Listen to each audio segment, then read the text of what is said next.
Herkese merhabalar hanımlar. Pelin'in İlmek Evi kanalına hoş geldiniz. Bugün sizinle bu Söğüt adı verilen motifin çalışmasını yapacağım. Ben bu motifi çantada kullanacağım. Çanta halini dönüştürmeden önce sizinle motifin yapılışını paylaşmak istedim. Tığım, makasım ve bir adet polyester ipim var. İpim ortalama 1,5-2 milim diyebilirim. Kağıdını kaybettim. Ölçme fırsatım da olmadı. 100 gramı 150 metre uzunluğunda bir ip. Tığımda bakıyorum hemen 3 milimlik bir tığ kullanmışım. Hemen şöyle bu motifin ölçüsüne bakalım. Hatta ipimizin ölçüsüne de bakalım. Net bir şey söyleyeyim sizlere de. Şöyle baktığım zaman ortalama 16 santim. Hemen ipimizi de bir ölçelim. Şöyle. Dediğim gibi kağıdını kaybettiğim için milimini tam olarak bilmiyorum. Şöyle netleştirelim. Evet, bakıyorum. Evet, 2 milimlik bir polyester ip kullanmışım. Dediğim gibi 100 gramı 150 metre uzunluğunda bir ip. Malzemeleriniz hazırsa hemen yapımına başlayabiliriz. Evet, motifimize sihirli halka ile başlıyoruz. Sihirli halkamızı nasıl yapıyorduk? Hemen şöyle göstereyim. Parmağımı doladım.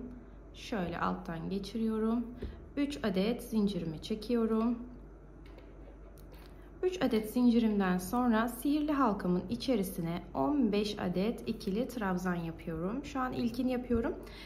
3 zincirimle birlikte totalde 16 adet ikili trabzanım olmuş olacak.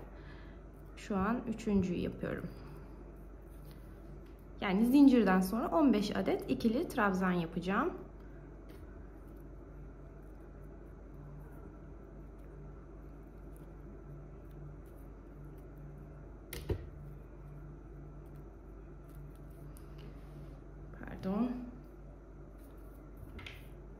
Şu an kaç oldu? 2, 4, 5 oldu.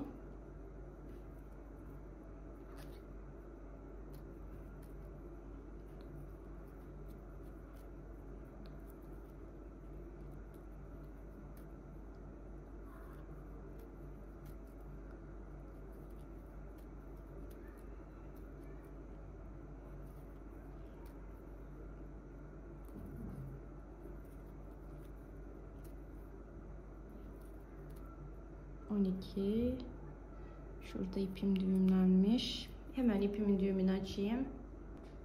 Evet, ben toplamda 16 tane ikili trabzanımı yaptım bu arada.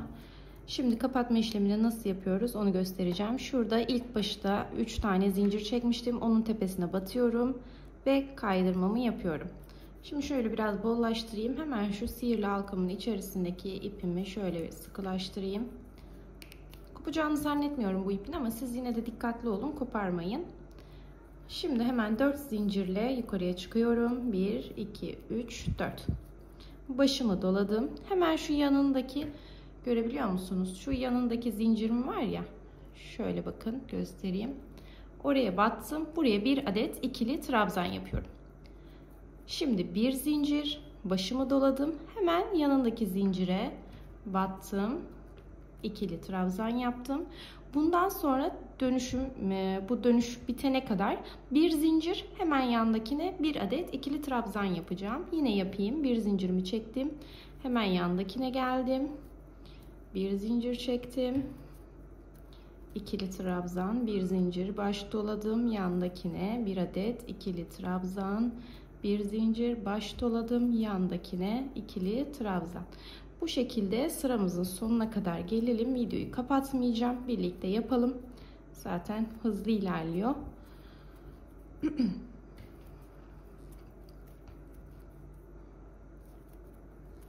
Totalde bu kutucuktan 16 adet yapmış olacağız.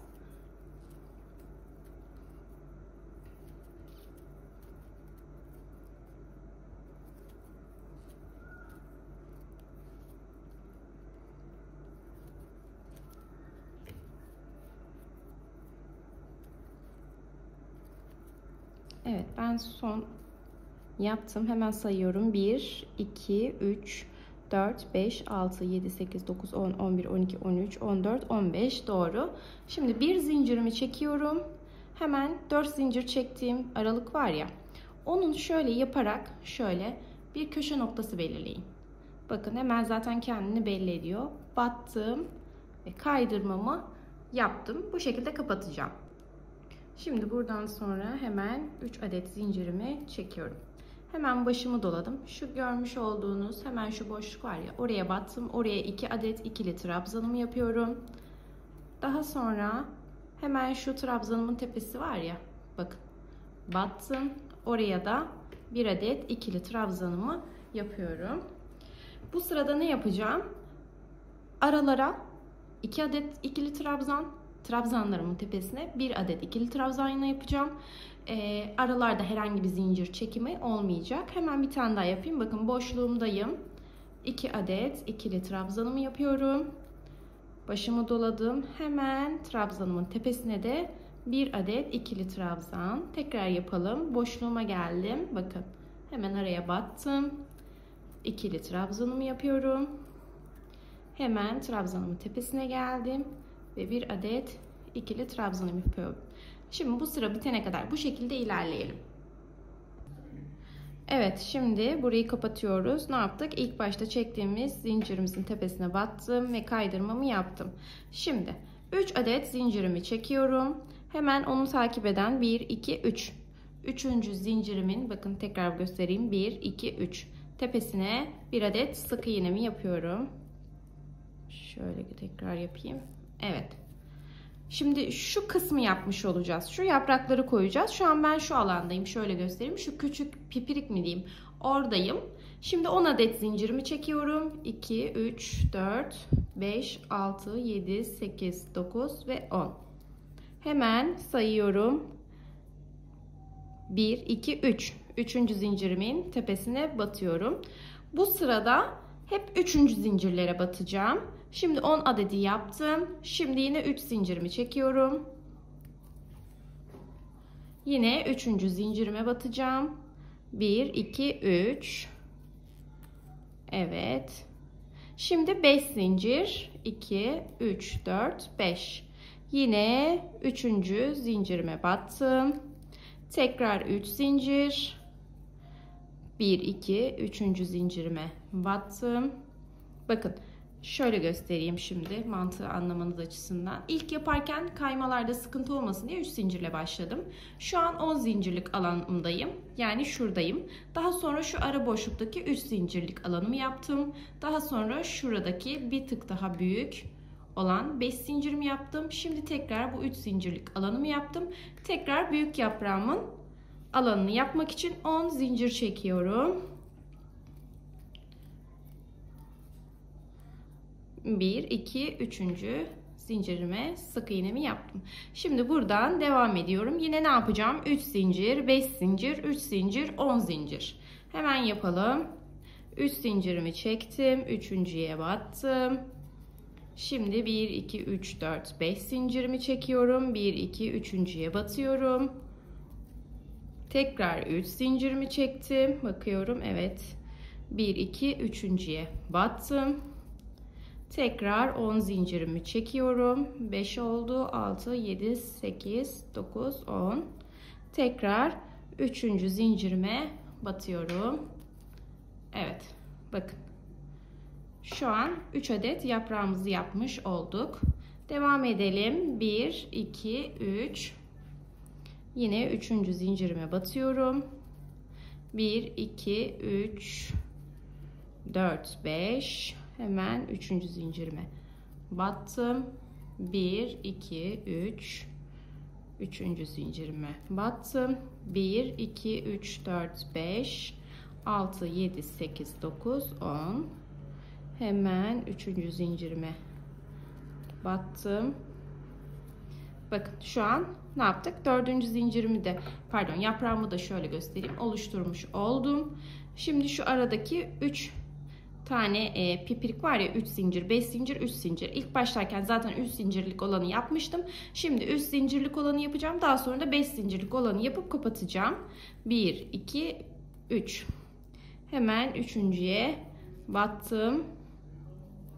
1, 2, 3, 4 ve 5 zincirimi çekip şuraya hemen bakın 3 zincir çektiğim pipirik vardı ya, hemen dibine şöyle batıp kaydırmamı yapıyorum. İlmeğimi çıkarttım. Kaydırmamı yapamadım. Tekrar şöyle göstereyim. Bakın ilmeğimi çıkarttım ve kaydırmamı yaptım. Şimdi buradan sonra ne yapacağım? Şu yaprağıma geçiş yapacağım. O yüzden ne yapıyorum? Şu 3 zincirli pipiriğim var ya, onun içine batıyorum. Şöyle ilmeğimi alıyorum. Başımı doluyorum. Hemen bu büyük yaprağın içerisine giriyorum. Buraya 5 adet ikili trabzan yapacağım. Şöyle tekrar göstereyim. Bir saniye. Bakın kaydırmamı yaptıktan sonra dediğim gibi şu 3 zincirlik pipiriğim var ya, onun içerisine battım. İpimi doladım. Tekrar başımı doladım. Büyük yaprağımın içerisine battım. Şimdi burada bakalım kaç ilmeğimiz var. 4 tane ilmeğimiz var. Bunu ikili trabzan yapacağız. Bakın ikisini bir çektim. 3 ilmeğim kaldı. Onu da bir kere çekiyorum. Bu şekilde. Şimdi burada bir adet trabzan yapmış oldum. Başımı doladım. Toplam 5 tane ikili trabzan yapacağım. Birini yaptığım için 4 tane daha yapacağım. Hemen ikinciyi yapıyorum. Üçüncü, dördüncü ve beşinciyi yapıyorum. 5 tane ikili trabzan yaptıktan sonra 3 adet zincirimi çekiyorum. Başımı doluyorum. Yine aynı yaprağımın içerisine 5 adet daha ikili trabzan yapıyorum. Birinciyi yaptım.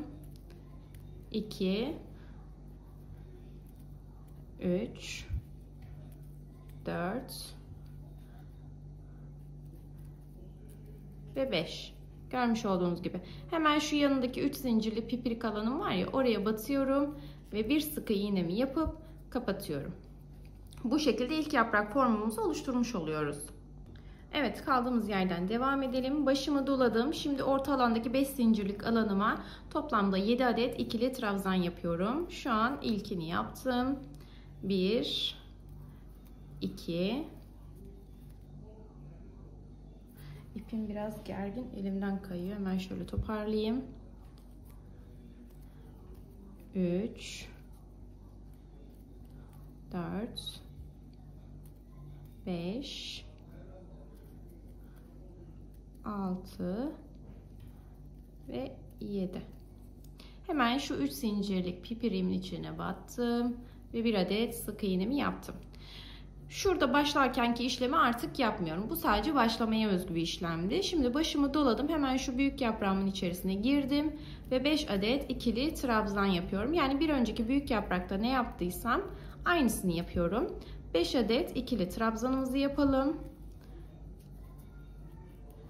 4 5 3 adet zincirimizi çekelim, başımızı dolayalım. Aynı yaprağın içerisine 5 adet daha ikili trabzan yapalım.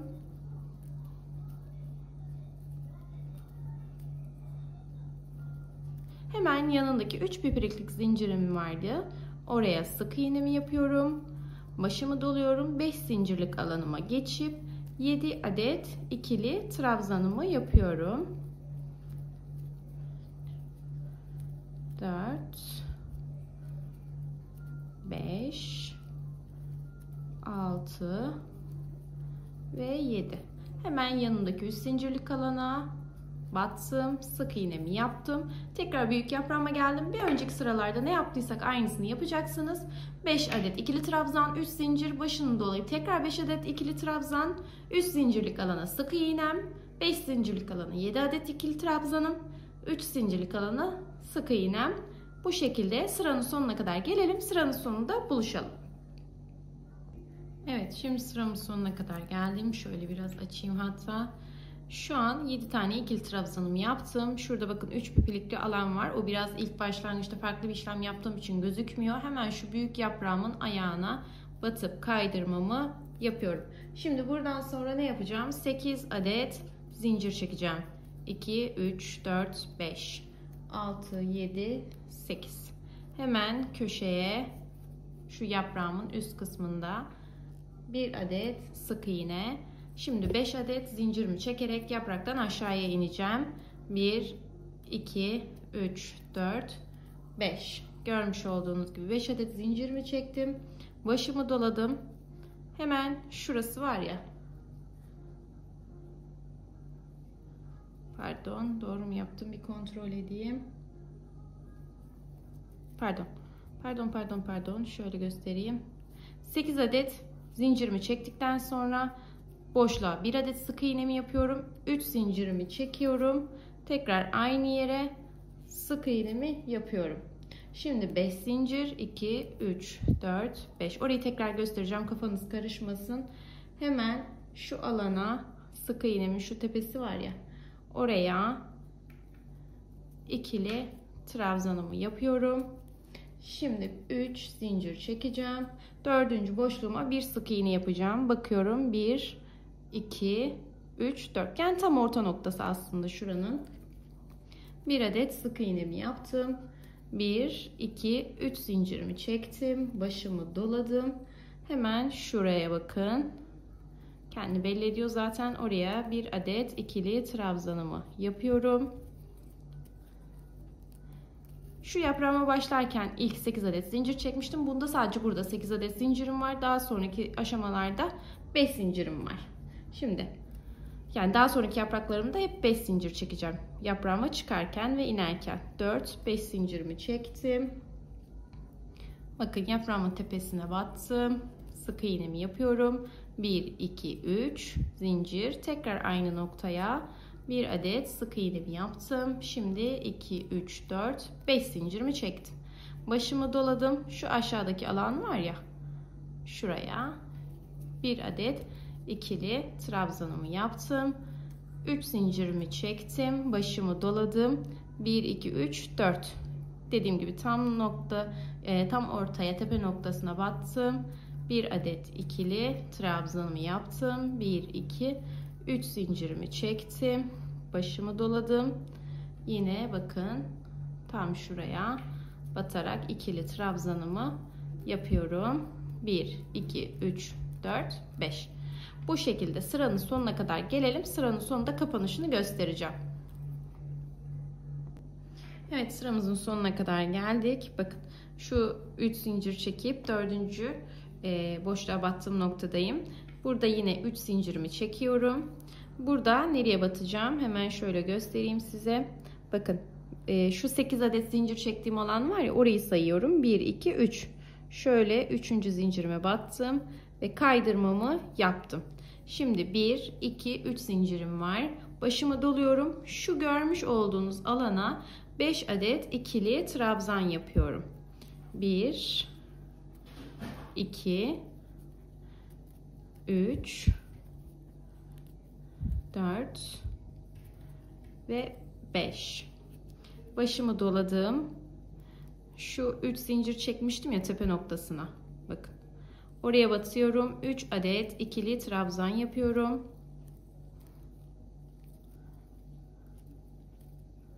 Tekrar 3 adet zincirimi çektim. Başımı doladım. Aynı noktaya, yine o 3 zincirlik alanıma şöyle göstereyim. 3 adet daha ikili trabzan yapıyorum. Başımı doladım. Şu aşağıya indirdiğim 5 zincirlik alana 5 adet ikili trabzan yapıyorum.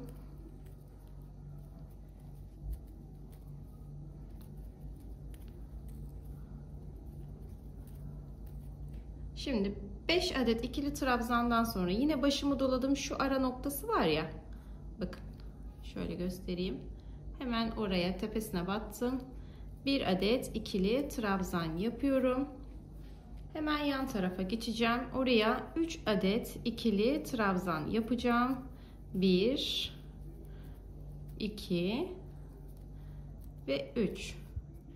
Başımı doladım. Şu tepe noktasına battığım yere bir tane ikili trabzan yaptım. Başımı doladım. Tekrar 3 adet ikili trabzanımı yapıyorum.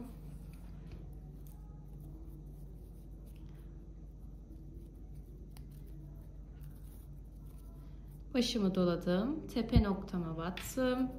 İkili trabzanımı yaptım. Başımı doladım. Bu noktaya yine 5 adet ikili trabzanımı yapıyorum. 1, 2, 3 4 5. Tepe noktamdaki 3 zincirlik alana batacağım. Şimdi başımı doladım. Şöyle altı beyaz olarak gösterirsem daha net anlaşılacak. Bakın şuraya battım. 1 2 3 adet ikili trabzanımı yaptım. Şimdi 3 zincirimi çekeceğim. Başımı doladım. Aynı noktaya tekrar batarak 3 adet daha ikili trabzanımı yapıyorum. Buradan sonraki tüm işlemler aynı. Şöyle göstereyim. 5 adet ikili trabzan, tepe noktalarına 1 adet ikili trabzan, şu aralarda 3 adet ikili trabzan, tepe noktasına 1 adet, 3 adet, tepe noktasına 1 adet, 5 adet, uçtaki pimpireye konuşamadım. 3 adet ikili trabzan artı 3 zincir, tekrar 3 adet aynı noktaya ikili trabzan. Bu şekilde sıranın sonuna kadar gelelim. Sıranın sonunda tekrar görüşelim. Evet, görmüş olduğunuz gibi şeklini tamamen aldı. Şu an kapanışını yapacağım. Şu ilk zincir çektiğim noktanın tepesine battım. Kaydırmamı yaptım. Şimdi siz motifinizin büyüklüğüne göre isterseniz burada bitirebilirsiniz. İsterseniz bir sıra etrafını sık iğne dönebilirsiniz. İsterseniz etrafını ikili trabzan şeklinde dönebilirsiniz. Ben şurada yapılmış halini göstereyim. Bakın burada bir sıra daha ikili trabzan şeklinde ilerlettim. Siz dediğim gibi büyüklüğüne göre bu sayıları artırabilirsiniz. Nasıl isterseniz. Bu haliyle yanılmıyorsam 16 santim ölçmüştük. Şimdi 1-2 zincirimi çekeceğim. Başımı doladım. Hemen şu zincirlerimin tepesine, her birine ikili trabzanlar yapacağım. Hemen sırasıyla batıyorum şöyle.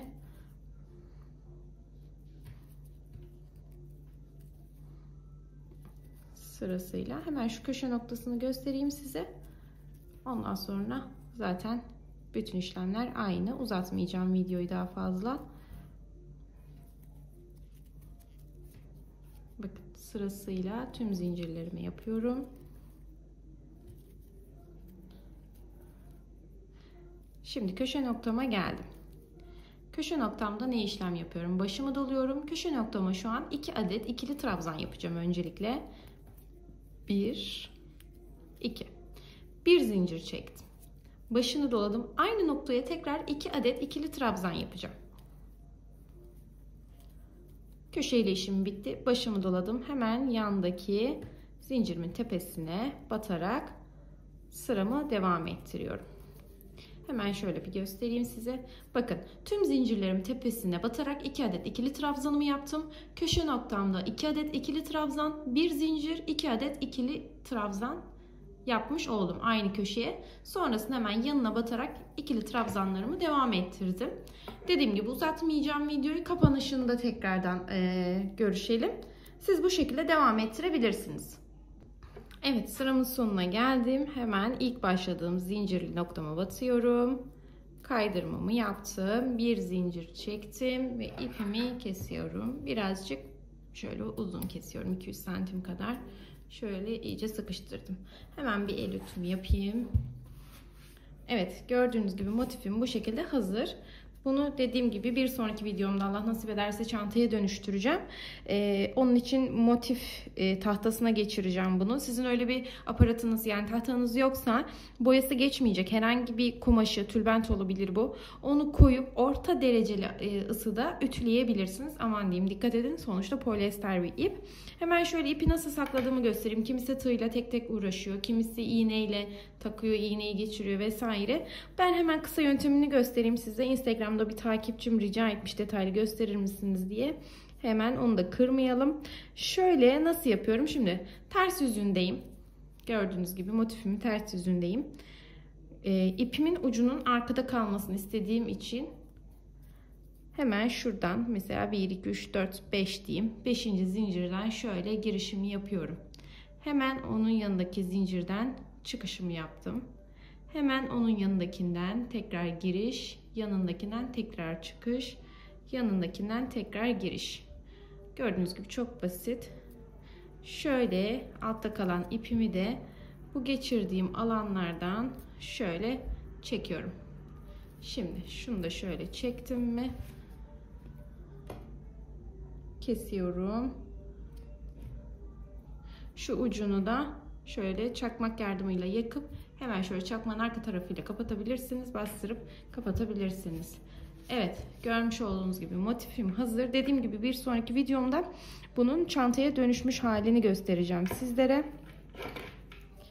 Şöyle tekrar göstereyim. 4 adet yaptım. Bundan sonraki projelerimizde de inşallah makrobe iplerden, yine polyester iplerden, pamuk iplerden çanta modelleri çalışacağım. Aklımda çok güzel projeler var. İnşallah yoluna sokabilirim her şeyi. Önce birkaç işim var. Onları halletmem lazım.